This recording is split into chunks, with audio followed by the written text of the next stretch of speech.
I'm Nurse Nancy, and I work on a team of public health nurses in Ontario. Every day, I work to combat the wicked problems being faced by nurses around the world.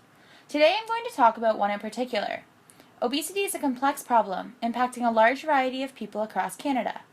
My role as a public health nurse often involves working with lower socioeconomic populations, and within this population, we are seeing a drastic rise in obesity rates. Once we have a better understanding of what is influencing this population, we are going to look into possible ways we as nurses can work together to combat this problem. Nurses are the largest body of healthcare providers. Think about the difference we can make as a team. Let's first talk about what obesity is and how we classify it. Obesity is when someone has so much fat on their body that it begins to negatively impact their health. We measure this by categorizing a person's body mass index, or BMI. A BMI is calculated by taking an individual's weight in kilograms and dividing it by their height in meters squared. For example, a person who weighs 80 kilograms and is 160 centimeters tall would have a BMI of 31.3.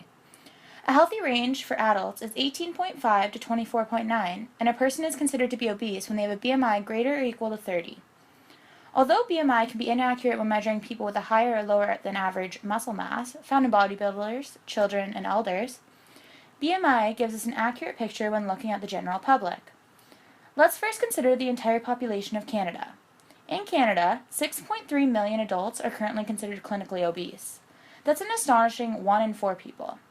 Obesity is even more prevalent in lower socioeconomic populations. Since I work in public health, I see firsthand the influential factors impacting this population. There are 3 common factors faced when we are looking at the influence on this population. 1, built environment, 2, education, and 3, economic stability. Let's look into these a little deeper. Imagine this. You live in a neighborhood that has a Harvey's a 5-minute walk from your house. A McDonald's is a 7-minute walk away, and the convenience store which is only 3 minutes away. But the grocery store is a 20-minute walk from your house. You can't afford a car or public transportation. Where do you think you would buy most of your food?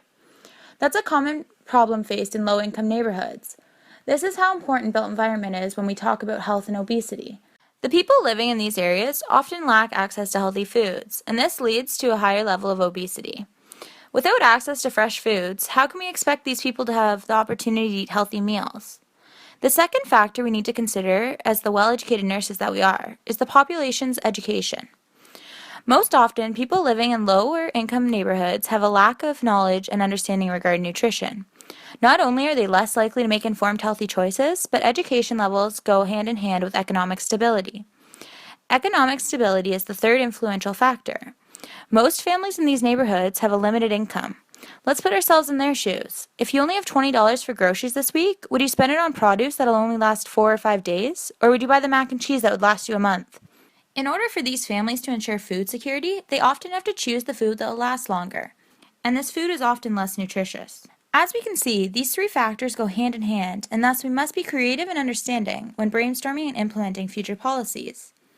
You're probably wondering what on earth you can do to make a difference. We considered 3 possible policies to combat obesity. The 3 policies include increasing exercise in schools, increasing awareness about health literacy, and influence the prices of food.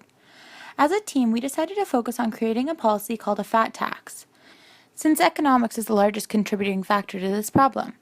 This fat tax will increase the price of unhealthy foods while introducing ways in which we can subsidize the price of foods that we deem healthy. Let's first take a look at how we'll increase tax on unhealthy foods. We're going to begin by considering unhealthy foods as anything that contains a high level of sodium, saturated fat, or sugar. This policy will also increase the taxes charged to companies selling unhealthy foods. The revenue from this tax will be used to implement other healthy initiatives. You're probably wondering why we think this tax will work. Well, by increasing the price of unhealthy foods and decreasing the price of healthy foods, people who have a limited income are more likely to choose the healthier options. We can also hope to create a sense of equality across the economic classes. Policies similar to our fat tax have already begun to be implemented in places such as Hungary and the United States. In Norway, they saw a 27% decrease in the sales of products that were charged by this fat tax. As nurses, we always need to be prepared for some of the roadblocks we might face when implementing a new policy. The biggest resistance would be coming from the big companies impacted by the fat tax. It would be important to encourage these companies to embrace the healthy changes rather than try to work against the tax. When we talk about making healthier foods more affordable, some of the possible methods include vouchers and the removal of tax on these products altogether. After much consideration and analysis, we highly recommend the implementation of this fat tax. created using Powtoon.